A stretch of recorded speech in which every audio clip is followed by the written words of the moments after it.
A lot of motivation for me, a lot of motivation for my colleagues and others to get this right and to get it done so that not only for our farmers and our cities can flourish, but also that our farm workers can have the opportunity for a better life. So this is something that we're all in this together. The question becomes, how can we get our message out to other regions so we can expand the number of advocates and political allies to help us get what we need so that all of us, each and every one of us, can flourish in our community. I want to bring Mr. Escueda back into the conversation. Anything to add to this in terms of getting greater involvement by the community, not just at the local level, but the state, regional, and national level? So, as part of our process to go ahead and get the capital plan approved and the rate plan approved, we had to engage the entire community. We had about 137,000 accounts, represent all 515,000 people in the community. And so as part of that Proposition 218 balloting process, we had a lot of engagement.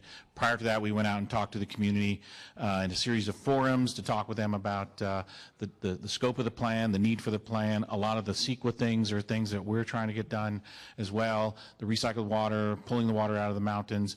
So at the local level, I know there's a lot more we can do with the community because we didn't want to just be part of having communications with them as part of the, just to look at the capital plan. It's something we need to do ongoing and stay engaged with them and make sure that we're responsive to the needs that you want. So we've heard about recycled water.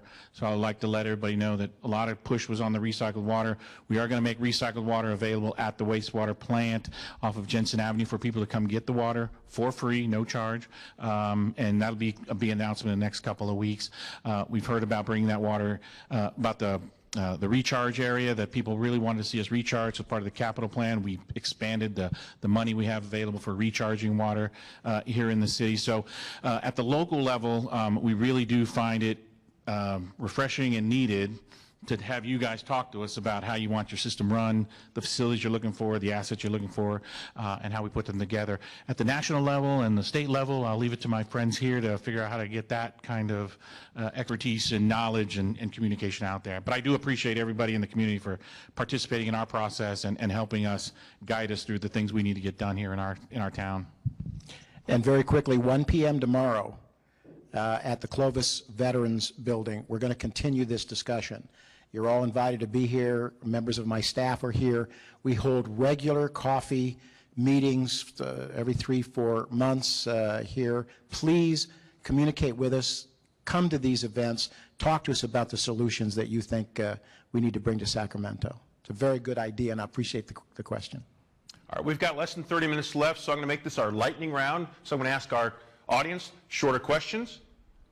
I'm going to ask my panelists shorter answers so I can get as many as possible in. After I get this gentleman's question, then I need to check in with our social media anchor to find out what our viewers at home think. Sir, please tell us who you are, where do you live, and what is your question?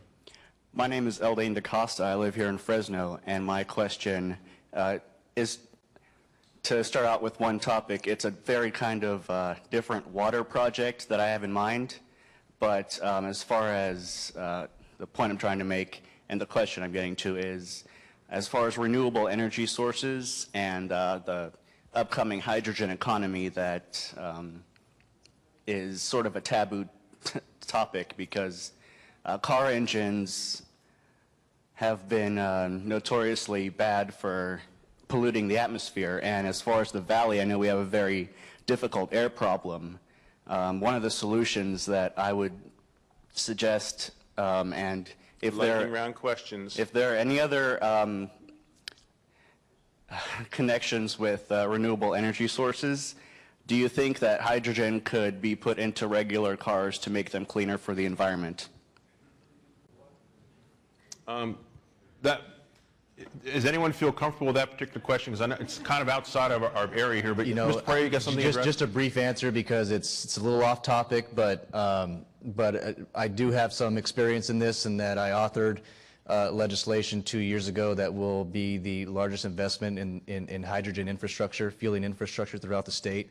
So the answer is yes. California is the most aggressive on that topic throughout the entire country, but I'll leave my comments there because we're focused on water today. Okay, and before I get to this next gentleman's question, I know we've got a lot of great questions here, but we have viewers at home who've been weighing in on this topic for several days, so I'm going to check with our social media desk. Ashley, what's the latest? Hey, Mark. Yeah, a big discussion. A lot of viewers at home wanting to talk about this. We are going to check in really quick with Twitter. And we have a ton of comments on Twitter. We're only able to pick out a few. Let's see if we can pull them up here. Let's go. Okay. Pardon it. It's a little bit slow. It's Cam Chain says Cali was settled by farmers, then companies and business that support farms, but ag is obsolete and is experiencing a controlled death. Hashtag Water Town Hall. We have one more comment that we're able to pull up here that says, my house is out of water right now. Water level dropped 20 inches in 6 months. And but I guess we have one more. Producer, just let me know. Let's see if we can go to that. Next one says this is now a statewide issue and homeland security issue. Does the USA want all their food imported by countries who hate us? And that's actually one that I was going to read off of my phone, because it seems like, Mark, we're getting a lot of comments from people that are addressing that issue. You know, people across the country maybe not necessarily realizing how serious this drought issue is. They don't live here. They don't think it impacts them. But of course, the bigger issue is how it's going to impact everyone across the country and where our food comes from. And I think a lot of people's fear is getting food from places like China and other countries where the regulations are not the same as they are in the U.S. And a lot of people are commenting on that, saying, does everyone realize that this issue isn't just for the people living in the valley and specifically farmers? So again, you can still tweet us. You can still send us questions to Facebook. Tweet us at Water Town Hall, I apologize, or Your Voice, Your Future. We'll try to get to those, or send them to our Facebook page, KMPH Fox 26. We'll send it back to you now.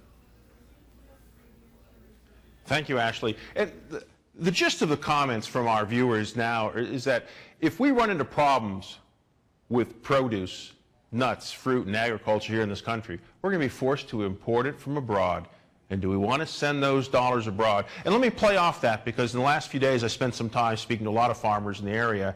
And I spoke with a farmer yesterday, as a matter of fact, who told me that they had to dig their well an additional 80 feet this year because the water level had dropped so much. And they're already concerned about having to drill it again because that groundwater is no longer there. It's certainly a real concern for those farmers because there's nothing there for them to draw from. And in response to my question, they said, if the water runs out, we don't know what we're going to do. We're done. I want to follow up and invite this gentleman to tell us who he is and what is your question. My name is Ruby Dhaliwal. I'm a mayor for the city of San Joaquin. As the Twitter audience spotted, we had the carrots from China discovered in the foodlands in the city of San Joaquin. That outraged me, of course, at the time. You know, before I got to be where I am, I'm now a businessman. I employ about 12 people. I was a farm worker. I started off my journey as a farm worker, and in a way, I was able to realize the American dream. Now, within my community, in the city of San Joaquin, as my assembly member, Henry Perea, mentioned, the unemployment rate at 30%. How do I pass that dream over to the youngsters living in my community? How do I tell them that I can, you know, if I could do it, now you can do it? They're not opportunities. When I was a farm worker, work was there. If you're an able-bodied person, willing to put your 8-10 hours a day, you were able to earn buck. Now, yesterday, or day before yesterday, we had a reporter from Inquirer, and we talked to a couple of farm workers. They said they rotate because there are too many workers and there's not enough work. So with that dilemma, and as a small rural community mayor, how do I inspire my people? What do I tell them? I mean, it's great to have President Obama had a great plan, that 2 years drought relief plan that I read in the newspaper today, and then we had a plan from Governor Brown, $25 million that was given out, $110 million now for the farm workers, and we appreciate it. But going back to my original question, is that what America is all about? Handouts or the opportunities? Well, I'd like to bring Mr. Chidester back in the conversation because, you know, you've got some insight in terms of contractors and people who are getting their knuckles and their fingernails dirty, so to speak, working. What about that American dream? I mean, it's a tough place right now, nationally, and of course here in California because of the pressures. Well, the American dream is slowly dying. Okay, and I'm not willing to give up on it, but What we have right now is not only a water shortage, but we have a shortage of people wanting to manage it appropriately. We have regulations that want to take it and use it for what they consider as a higher purpose, the environment. Let's just be honest about it. That's what's going on. Now, are we in a drought? Yeah, we are. It's drought. But you know, 77, 91, 92, there was dry years, and there was allocations to the west side and the east side contractors. We're going to end up with a better situation in Shasta Lake this year, higher by about 500,000 acre-feet than 77, and there's still no allocation to the west side or the east side. So we have a management issue that has, the resources have been redivided from a project that was designed, the American dream, right? The farmer you were mentioning, bring the water and the provider of reliable water supply, and you know what? You can make this land flourish, and you can provide jobs and economics. Now you're taking it away. And you're taking it away, and folks are not going to be able to come back. And that's a tragedy. I'm from the east side, from Visalia area, grew up ranch on farms, and it's a failure for us to not make this, to do all that we can do to turn it around.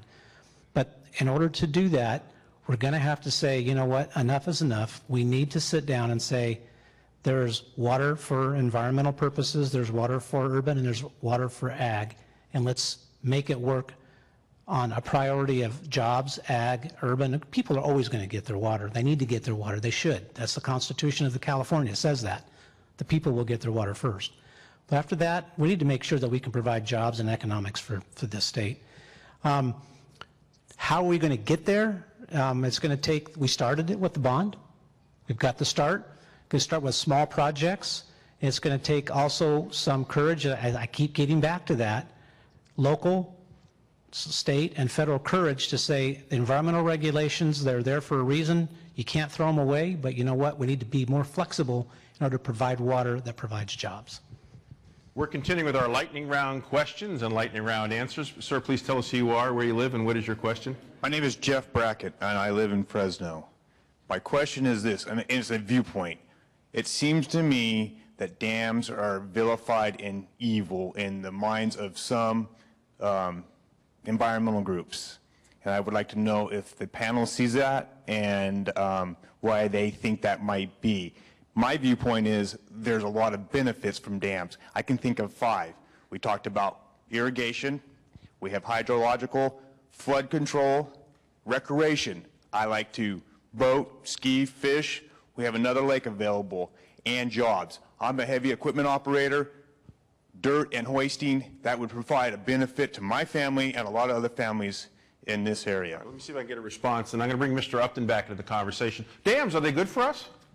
Oh, absolutely. That's what this valley was built on. Now, you're going to hear a lot sometimes in the environmental community that we really don't need dams. What you need to do is just bring in for underground aquifers and fill those up. That's a great idea, except for one small problem. The flood events come all at once. Underground aquifer percolation takes time. So you need a combination. You need the dam and you need the underground aquifer percolation. We're back to our lightning round questions. Sir, please tell us who you are, where you live, and what is your question? My name's Dan Martin. I'm from actually Selma, California. I actually work in Bakersfield, California. I'm an automation engineer. I deal specifically with water, oil and gas, manufacturing, almond facilities, and other types of automation systems, car washes, for example.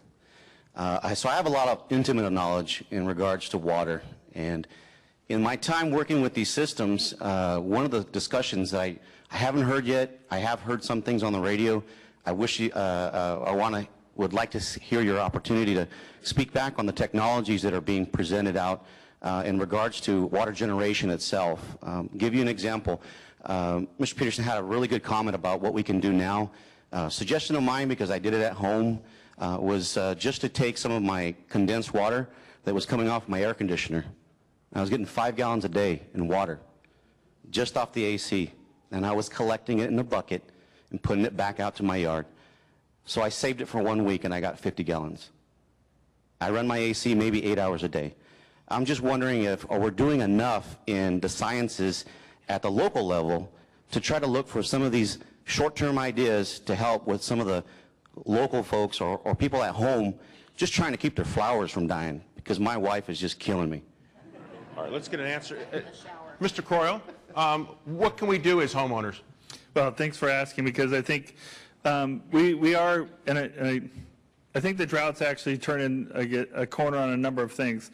And again, going back to the Australians, they really have reduced their personal use. They've done things like highly modified their outside landscaping. We have a model ordinance that's being rewritten right now at the direction of the executive order. That should be posted up here within a couple days. But I think as part of that action, we're doing things, finally getting some ground on gray water. So looking at, as we develop more and make improvements to some of our existing facilities, is really taking advantage of there's dirty water, and then some of the dirty water we mix with water that's not that dirty. And so separating or source control, even at the homeowner level, I think will make water available on site.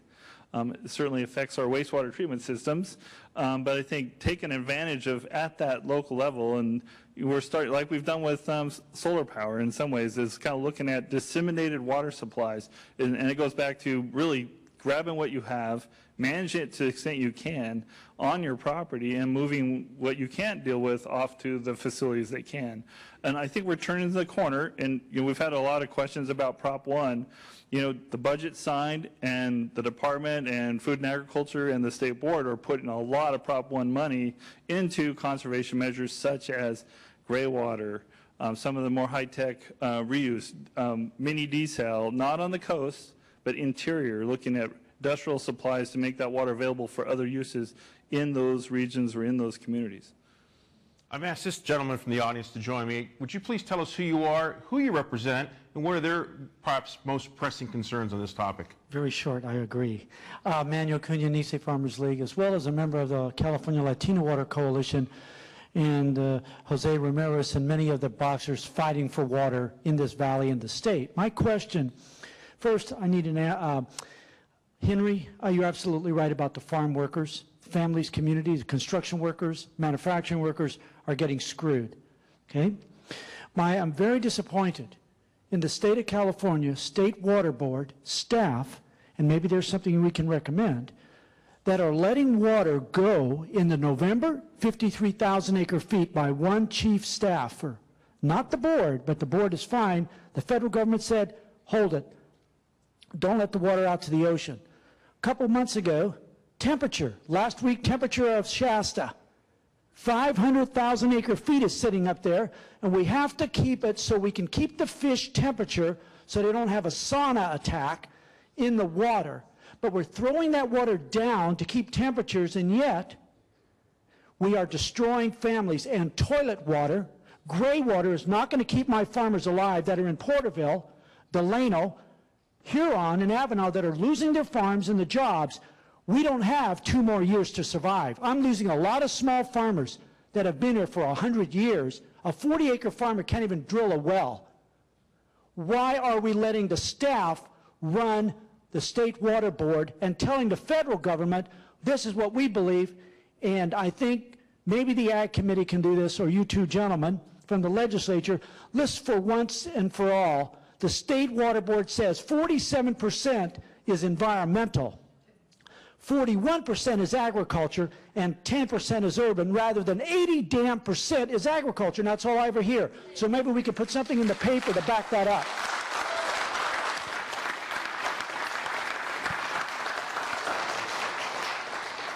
First off, I love hearing from Manuel Cunha. Thank you, Manuel. That was great. So to your last point on the percentages, you're absolutely right. Some bad numbers got out there, and the whole world clinged on to them. We're doing all that we can to clarify the record. Myself and my Republican vice chair of the Ag Committee submitted an op-ed in the San Francisco Chronicle clarifying where the water really goes and what are the impacts that are being faced by communities like the Central Valley and communities that my vice chairman, my Republican vice chairman, represents just north of Sacramento. So we are submitting this information to other newspapers across the state, trying to correct the record. But you are absolutely right, and I want to thank you for acknowledging not only the plight of the farmer, the plight of the farm worker, but let's also not forget, you mentioned the city of Porterville. I mean, this is a city that is running dry. The city is running dry. So I think one of the biggest mistakes that the legislature has made historically is that we've given up too much power to the bureaucrats. We've done that not only in water, but we've done it with the Air Resources Board, and we've done it with a whole host of other regulatory agencies that are creating new regulations that our businesses, that our farmers, our residents have to comply with without a vote by the legislature. And so that is historically the single most important damage that ever happened with this legislature. So I think that there is a growing sentiment within the legislature to bring some of that power back in the House. Are we there yet? Do we have a majority of those individuals that are saying that? No, not yet. But every year the voices are growing louder and louder. Mr. Patterson, you're a Republican. Mr. Pereira is a Democrat. Is there the right coalition in the Assembly, regardless of the party, in which they can accomplish? No. I think it's growing, but I don't think so. I've been there 2.5 years. It doesn't matter what industry, doesn't matter what enterprise. When people come and visit me, either in the district office or up in Sacramento, their plea is, the state of California is killing me with 1,000 knife cuts. Just stop cutting me with 1,000 knife cuts. It's all about the regulation. It's all about the out-of-control, faceless, nameless bureaucracies.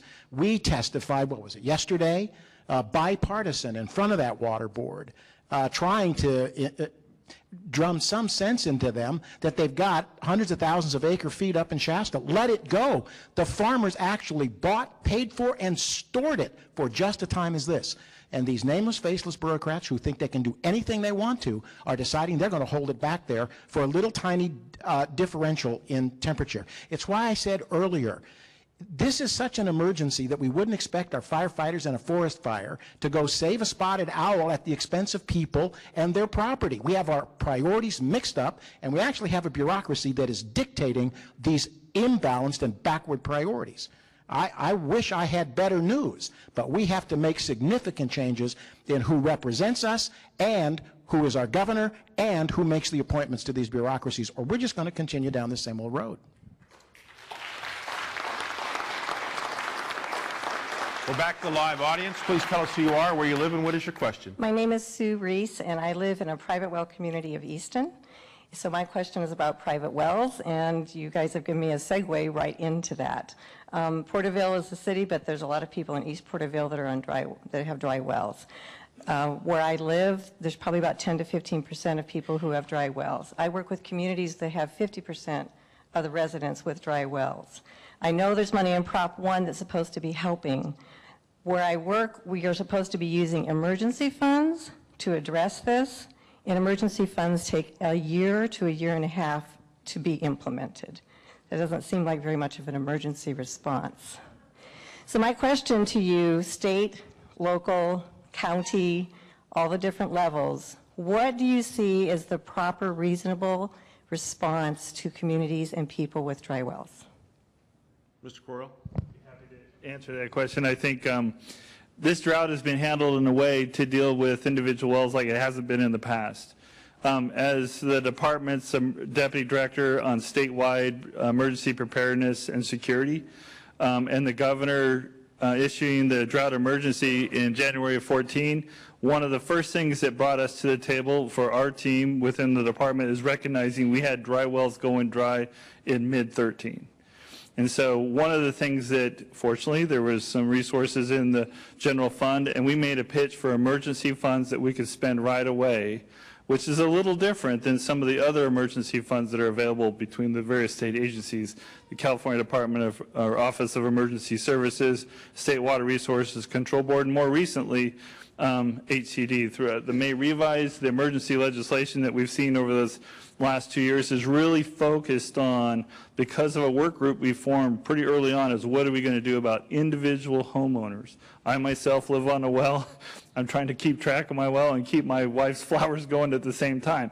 So what we've done in East Porterville, like as we see some loggerhead, frankly, at the local level, we've worked with the county to put emergency funds into drilling a well as we speak.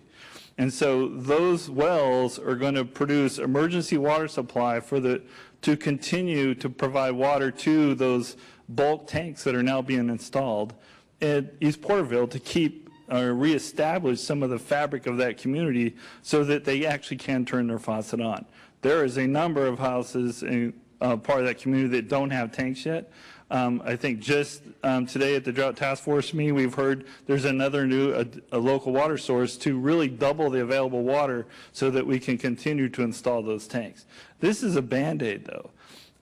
Next Wednesday, there will be a meeting where we're bringing in, a lot of us are attending on behalf of the invitation of Assemblymen, so that we can make sure that we as state and local agencies are working together, not just what's going to happen this week, this summer, or a dry 16, but what are we doing as an example of East Porterville, but there's many other communities that are on our screen. What are we doing now to address this problem in the long term? Prop 1 will be part of the long-term solution, but right now we do have emergency funds that has been made available by the budget bills and the efforts of our representatives so that we can stay in the field and be in play to address some of these really, really difficult conversations. That's one of the things as I go to Southern California and look at a lot of green grass, I say, what happens if you get in the morning, you turn on your faucet and water doesn't come out? Because that's what's happening in East Porterville. It changes the conversation with a number of people, and I said, you got a green lawn. They don't. They don't even have water to wash their dishes and flush their toilets.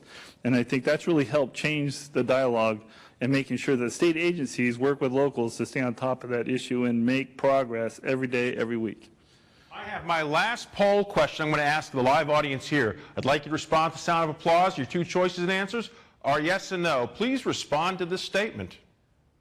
News organizations have reported on California's drought in a thoughtful, impartial, and balanced approach. Those who believe yes, please applaud. Those who believe no, please applaud.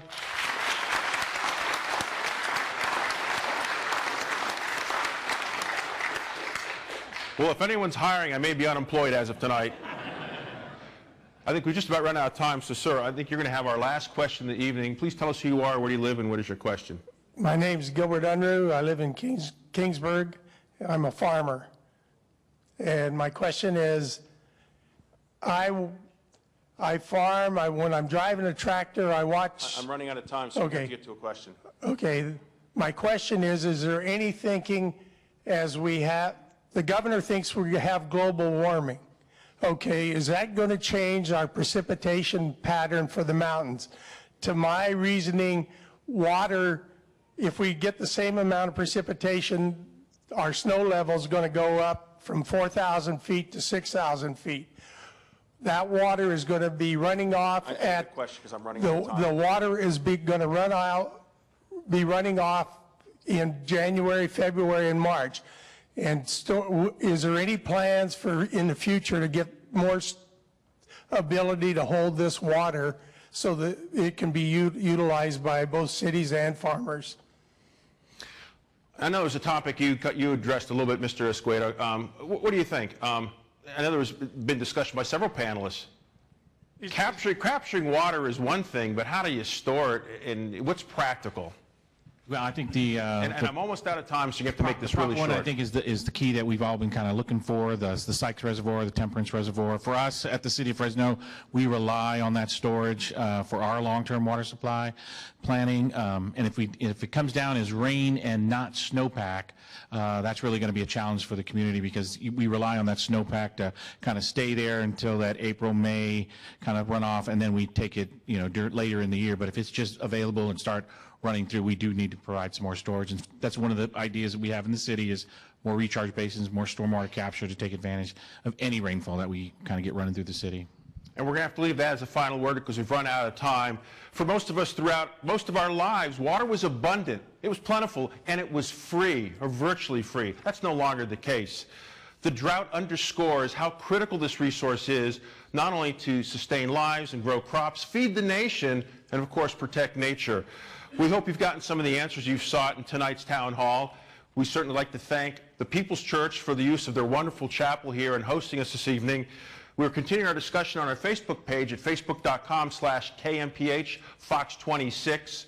We certainly want you to tell us what you thought of tonight's town hall. Make certain you watch our late news for coverage of the town hall and all the day's breaking events. And finally, we'd like to thank our broadcast partner, KMJ 580 AM, for broadcasting tonight's entire event on their show. And finally, on behalf of our panel of experts, our live audience here, the fantastic crew of Fox 26 would like to thank you at home for joining us. Thank you for being a part of tonight's event. Finally, we salute our military, law enforcement, firefighters, EMTs, and other emergency personnel for their service to our communities and our nation. I'm Mark Hyman. Good night.